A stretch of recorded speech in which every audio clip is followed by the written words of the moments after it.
Hello students, आशा करता हूँ आप सब अच्छे से होंगे।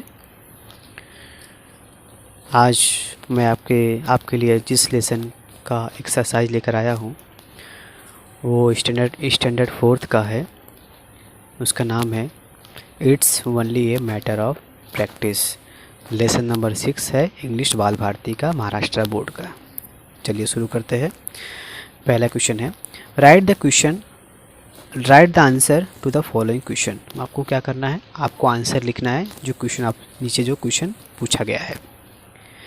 तो पहला है, who was Chen Yaozi. Chen Yaozi कौन था? चेन योजी कौन था?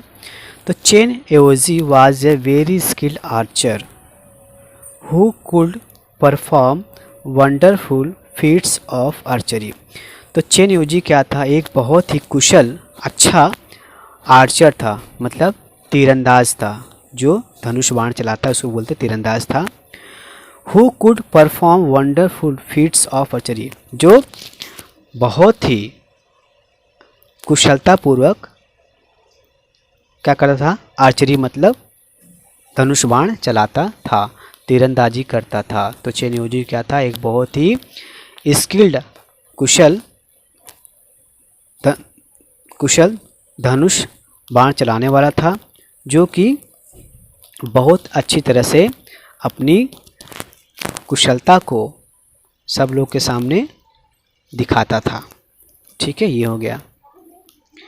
Who could perform wonderful feats of archery, जो बहुत ही अच्छा परफॉर्म करता था आर्चरी दिखाने में लोगों के सामने। ठीक है, ये हो गया second.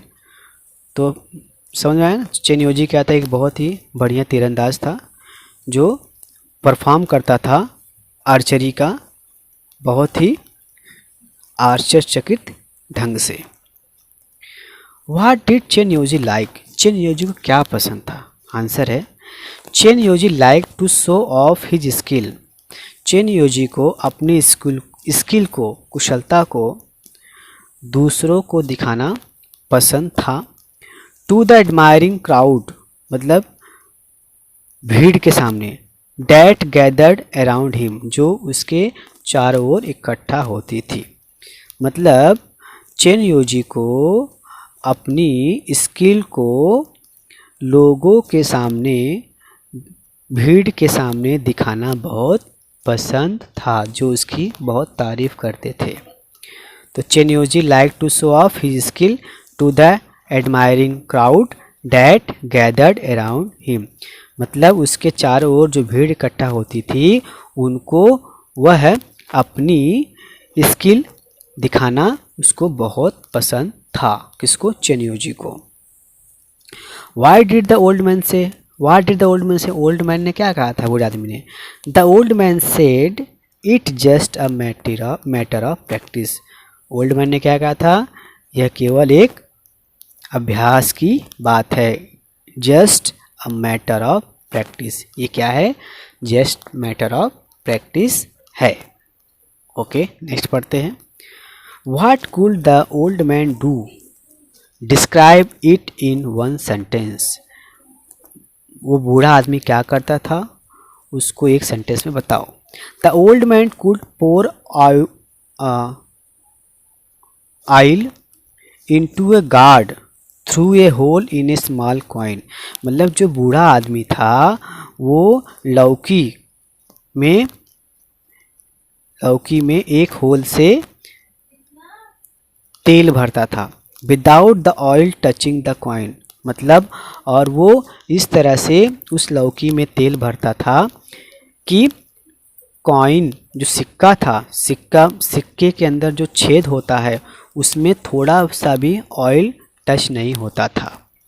The old man could pour oil into a gourd through a hole in a small coin, मतलब बूढ़ा आदमी जो है उस लौकी में सिक्के के, छोटे से सिक्के के होल के थ्रू तेल भरता था, और वह तेल उस छोटे से सिक्के में से इस तरह से भरता था उस सिक्के के होल में थोड़ा भी तेल नहीं टच होता था। The old man could pour oil into a gourd through a hole in a small coin without the oil touching the coin. मतलब छोटा वो जो बूढ़ा आदमी था वो क्या करता था, लौकी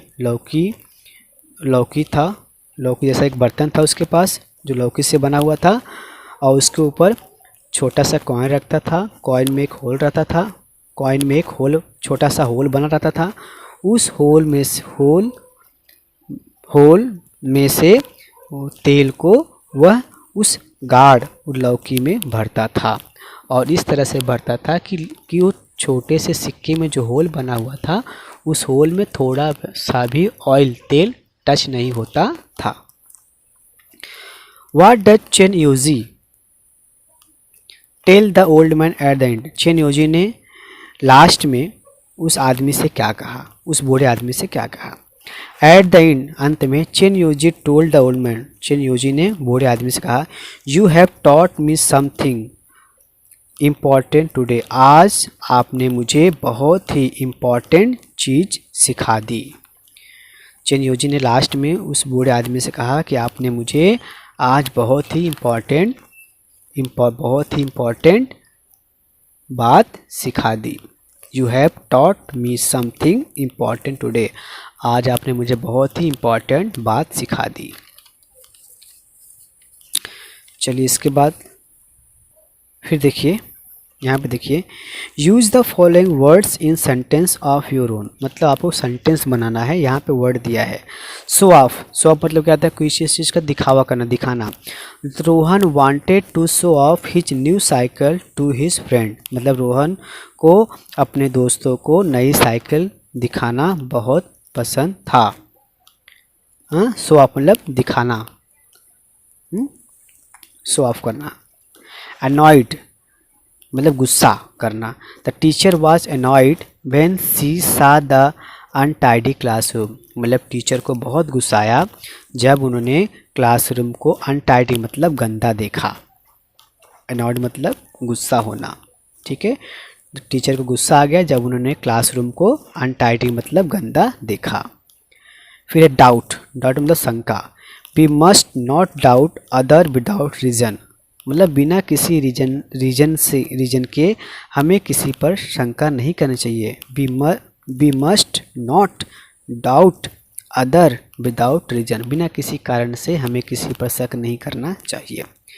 इफ़ यू अलाउ मतलब अगर तुम मुझे परमिशन दो, इसका मतलब आज्ञा दो। If you allow I will show you a new trick. यदि तुम मुझे परमिशन दो तो मैं तुम्हें एक नया ट्रिक दिखा सकता हूँ। नॉट अ ट्रेस मतलब there was not a trace of water in the sand. मतलब बालू में, सैंड मतलब बालू में थोड़ा सा भी पानी नहीं था। बालू में थोड़ा सा भी पानी नहीं लगा हुआ था, या बालू में थोड़ा सा भी पानी टच नहीं हुआ था। नॉट ट्रेस थोड़ा भी पानी उस बालू में नहीं लगा हुआ था। बोस्टेड मतलब सेखी बघाड़ना, दिखावा करना। Sunil boasted that he could ride his bicycle. Sunil जो है क्या कर रहा था, सेखी बघाड़ रहा था, हाँ, सबके सामने, कि वह साइकिल पर चढ़ सकता है। विथ हिज हैंड अपने हाथों से, इन द एयर मतलब अपने हाथों को हवा में उठाकर भी सुनील साइकिल पर चढ़ सकता है। बोस्टेड मतलब सेखी भगाना। Sunil boasted that he could ride his bicycle with his hand in the air. मतलब वो अपने दोनों हाथों को हवा में उठाकर भी साइकिल पर चढ़ सकता है। तो स्टूडेंट्स, यहाँ इसके साथ ही ये आपका एक्सरसाइज पूरा ख़त्म हुआ। उम्मीद करता हूँ आपको समझ में आ गया होगा। तो अगर आपको समझ में आ गया हो लेसन, तो प्लीज़ मेरे चैनल को लाइक या सब्सक्राइब ज़रूर कर दीजिएगा। Thank you very much. Bye.